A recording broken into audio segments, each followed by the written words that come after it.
क्योंकि कोई ये सोच नहीं सकता था कि इस तरह का अटैक हो जाएगा। जरा तस्वीर देखिए, आप समझेंगे जब आप तस्वीर देखेंगे। देखिए, शॉपिंग करने ये हिजबुल्लाह का लड़ाका है जो पहुंचा है, इसको पता नहीं और अचानक बीप्स साउंड होती है। 3:45 का करीब ये वीडियो है। देखिए, जब बीप साउंड होती है तो कैसे ये इससे पहले कि कुछ कर पाता अचानक धमाका हो जाता है। दिखा रहे हैं आप, देखिए जरा क्लोजली इस वीडियो को देखिएगा और देखिए अटैक होते ही ये ढेर हो जाता है, ये भागता है, ये महिला भागने लगती है। एक और तस्वीर आपको दिखाते हैं, एक और तस्वीर जल्दी से आपको दिखा देते हैं क्योंकि ये तस्वीरें बताने के लिए बहुत जरूरी है कि कैसे ये अटैक्स हो रहे हैं। पेजर अटैक जो हुआ है वो किसी के सोच से परे। ये देखिए, सब्जी खरीदने ये हिजबुल्लाह का लड़ाका पहुंचा और अचानक ढेर हो गया, इसको समझ ही नहीं आया हुआ क्या। दरअसल पेजर ब्लास्ट कर गया और ऐसा ब्लास्ट हुआ कि वो वहीं ढेर हो गया। ये दो तस्वीर हम आपको दिखा रहे हैं और ये बताने के लिए काफी है कि ना बम फटा ना मिसाइल चली, लेकिन अटैक ऐसा हुआ कि तबाही हर तरफ देखी जा रही है। हिजबुल्लाह के लड़ाकों को जान गंवानी पड़ी है इस अटैक में। बीपर बम वाला टेरर ऐसा फैला है, देखिए एक बार।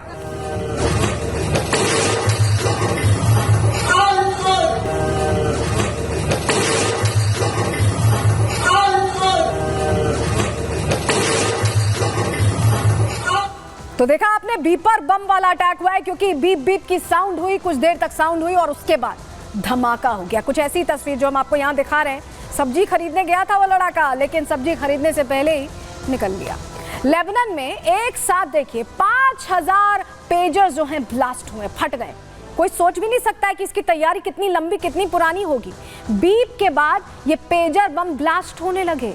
कोई सोच नहीं पाया। पेजर तो ये कांटेक्ट करने के लिए, कम्युनिकेशन करने के लिए इस्तेमाल करते थे और ऐसे में किसी को भी संभलने का मौका नहीं मिला। इन लड़ाकों की सोच से परे था, ये समझ से परे था, क्योंकि ये टेक्नोलॉजिकली बहुत एडवांस सोच है जो इजराइल की है। पेजर ब्लास्ट में 9 लोगों की जान चली गई है और जो घायल हुए हैं, हिजबुल्लाह के 7 लड़ाके ढेर हुए हैं। घायलों की संख्या भी बहुत ज्यादा है। 9 की जो जान गई उसमें से 7 लड़ाके हैं। करीब 2800 से ज्यादा लोग इस पेजर अटैक में, इस बीपर बम वाले टेरर अटैक में घायल हो गए। जो अटैक हुआ है उससे स्तब्ध है यहाँ पर नसरुल्लाह भी, और यही वजह है कि अब जो लेबनान के अस्पताल हैं वो घायलों से भरे हुए हैं क्योंकि इतने सारे लड़ाके जो हायर किए हुए हैं हिजबुल्लाह ने, उनके पेजर पर ये बीप बजा और धमाका हो गया।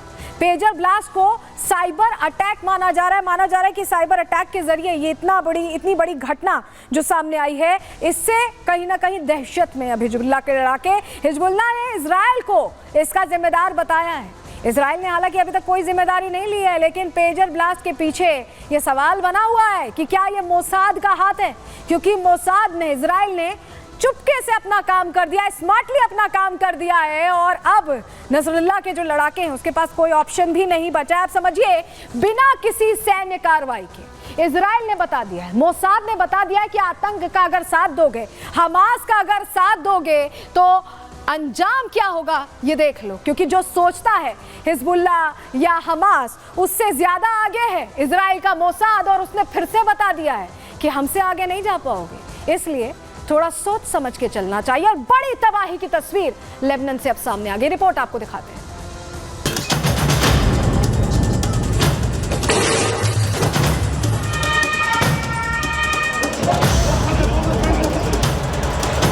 इजराइल जब से हमास को रौंद रहा है, तभी से हिजबुल्लाह बार बार उसे आंखें दिखा रहा है। कभी रॉकेट अटैक किया तो कभी मिसाइल के जरिए इजराइल को डराने की कोशिश की गई। हमास, हिजबुल्लाह और हूती जैसे आतंकी संगठन इजराइल से अपने हथियारों के दम पर टकराने की कोशिश कर रहे हैं, लेकिन 17 सितंबर को इजराइल ने अपनी सबसे बड़ी अटैक पावर का प्रदर्शन किया। दुश्मन को भनक भी नहीं लगी और लेबनान और सीरिया में चीख पुकार मच गई। जिस टेक्नोलॉजी को हिजबुल्लाह ने अपनी ताकत बना रखा था, इजराइल ने उसी ताकत में सेंधमारी की। लेबनान और सीरिया के अलग अलग इलाकों में एक साथ धमाके शुरू हो गए। शॉपिंग मॉल में, बिलिंग काउंटर पर, स्कूटर चलाते हुए, कार ड्राइव करते समय एक धमाका और इंसान छटपटाते हुए जमीन पर। लेबनान और सीरिया में ऐसे धमाके 1, 2 या 10 नहीं बल्कि पूरे 5000 हुए और इन धमाकों में अब तक 9 लोग मारे गए हैं, जबकि 2800 से ज्यादा लोग घायल हो गए। एक साथ 2800 लोगों को उनकी जेब में रखे एक छोटे से पेजर ने घायल कर दिया। जिस पेजर को हिजबुल्लाह कम्युनिकेशन का सुरक्षित साधन मान रहा था, उसी पर सेंधमारी हो गई। जिस पेजर का इस्तेमाल दुनिया में लगभग खत्म हो चुका था, उसे हिजबुल्लाह भारी मात्रा में ताइवान जैसे देशों से इंपोर्ट कर रहा था। अपने लड़ाकों के नेटवर्क को खुफिया बनाए रखने के लिए हिजबुल्लाह ने मोबाइल छोड़ पेजर को अपनाया था, लेकिन वही पेजर आज इजराइल के लिए हथियार बन गया और इस हथियार ने कुछ ही मिनटों में लेबनान के अस्पतालों की शक्ल बदल दी। न्यूयॉर्क टाइम्स के मुताबिक लेबनान में हुए पेजर ब्लास्ट में ईरानी राजदूत मोजतबा अमानी की एक आंख खराब हो गई। उनकी हालत नाजुक बनी हुई है और उन्हें इलाज के लिए तेहरान ले जाया गया है। सूत्रों की माने तो पेजर फटने से पहले लगभग 10 सेकंड तक बीप करता रहा।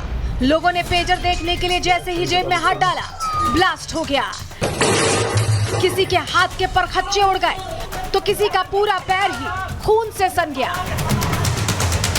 बिना किसी सैन्य कार्रवाई के इजराइल ने एक बार फिर अपने दुश्मनों को बता दिया है कि उसके सैनिक जितने खूंखार हैं, उसे कहीं ज्यादा खतरनाक है उसका तकनीकी नेटवर्क, जिसके दम पर वो कभी भी कहीं भी हमले का मादा रखता है। Bureau report, Republic Bharat. तो इजराइल हिजबुल्लाह की सोच से आगे और यही वजह है कि टेक्निकली ऐसा क्रैक किया है वहां के नेटवर्क को, ऐसे ब्लास्ट करवाए कि हिजबुल्लाह सोच भी नहीं सकता है। कम्युनिकेशन के लिए दरअसल पेजर का इस्तेमाल किया जाता था। क्या ये इस्तेमाल आत्मघाती बन गया हिजबुल्लाह के लिए? बताते हैं, आपको जानकारी देते हैं। आतंकी संगठन हिजबुल्लाह इजराइल का दुश्मन बना हुआ है और पहले से भी दुश्मन था और हमास के साथ जब से युद्ध चल रहा है तब से और बड़ी भूमिका में आने की कोशिश की हिजबुल्लाह ने। हिजबुल्लाह अपनी सैन्य रणनीति को सीक्रेट रखता है और हिजबुल्लाह को लगता है, नसरल्लाह जो इनका चीफ है, उसे लगता है कि मोबाइल का इस्तेमाल किया गया तो सारी जानकारियां पहुंच जाएंगी और ऐसे में इस्तेमाल पर बैन लगाया हुआ है, मोबाइल का यूज नहीं कर सकते। दक्षिणी लेबनान में मोबाइल फोन पूरी तरह से बैन है, इसका इस्तेमाल बिल्कुल बंद है और दक्षिणी लेबनान में ही हिजबुल्लाह का गढ़ है और यहाँ पर जो लड़ाके हैं वो पेजर, जो पुरानी टेक्नोलॉजी है जिसमें कुछ सीमित मैसेज भेजे जा सकते थे, उसी का इस्तेमाल करते हैं। और कुछ महीने पहले ही ताइवान से देखिए ये 5000 पेजर मंगाए गए थे। सूत्रों की माने तो इन्हीं नए पेजर्स में ये धमाका हुआ है, ये अटैक हुआ है। लेकिन सवाल अपने आप में है कि कैसे ये अटैक प्लान किया गया, कैसे मोसाद ने ये किया है। चलिए एक बार आपको जरा तस्वीर दिखा दें, क्योंकि हम बता रहे हैं इतना बड़ा अटैक है कि हिजबुल्लाह के कई लड़ाके ढेर हो गए। जी हाँ, 9 लोगों की जो मौत हुई है उनमें से 7 तो हिजबुल्लाह के लड़ाके। आपको जरा तस्वीर दिखा देते हैं, ये खुद हिजबुल्लाह ने जारी किया तस्वीर और देखिए जो लड़ाके ढेर हुए हैं, मोहम्मद जकरिया अब्बास, हुसैन अहमद मंताश, हसन मोहम्मद यासीन, नजीब अब्दुल, ये तमाम नाम पढ़ लीजिए आप। ये हिजबुल्लाह के लड़ाके हैं जो ढेर हुए हैं, यानी लड़ाकों से कम्युनिकेट करने के लिए जिस साधन का इस्तेमाल किया वही उनके लिए जानलेवा साबित हुआ। मोसाद ने ऐसा प्लान किया कि हिजबुल्लाह उसे क्रैक नहीं कर पाए और पेजर बम बीप करते हुए ब्लास्ट कर गया। आखिर यह अटैक कैसे हुआ है? पेजर में बारूद कैसे भरा गया? ये टेक्नोलॉजी क्या है? क्या ये एक साइबर अटैक है या बारूद प्लांट किया गया है? ये जो सवाल है इसका जवाब अब हम आपको देने जा रहे हैं, क्योंकि ये सभी के मन में, आप जब ये खबर देख रहे होंगे तो आपके मन में सवाल आ रहा होगा कि क्या ये साइबर अटैक है या इसमें बारूद, ये जो पेजर हैं छोटे छोटे, इसमें बारूद प्लांट किया गया। चलिए जानकारी आपके सामने जल्दी से रख रहे हैं। देखिए पेजर को हैक किए जाने की संभावना जाहिर की जा रही है कि हो सकता है हैक कर लिया गया। हैकिंग के जरिए बैटरी को बहुत ज़्यादा गर्म किया जा सकता है। इस लेवल तक आपने सुना होगा, जनरली फ़ोन बहुत हीटअप हो जाते हैं तो ब्लास्ट हो जाता है। पेजर में भी शायद ऐसा ही हुआ है, बैटरी ओवर हीटिंग की वजह से पेजर ब्लास्ट हो गया है और यही वजह कि लड़ाके समझ नहीं पाए, उनको लगा कोई मैसेज आया, बीप्स बज रही थी लगातार। पेजर सप्लाई के दौरान सेंधमारी की संभावना, यानी जब सप्लाई की गई, जब इसे मैन्युफैक्चर किया जा रहा था उस समय या सप्लाई के दौरान इसमें कुछ तब्दीली की गई, इसमें कुछ छेड़छाड़ की गई है। पेजर डिलीवरी से पहले क्या इसमें विस्फोटक प्लान किए गए, क्या बारूद रख दिया गया जो बैटरी के करीब रखा गया और ओवर हीटिंग के बाद वो ब्लास्ट हुआ जिससे खूनम खून हो गई हैं यहाँ लेबनान की सड़कें? ये सवाल बना हुआ है। लेकिन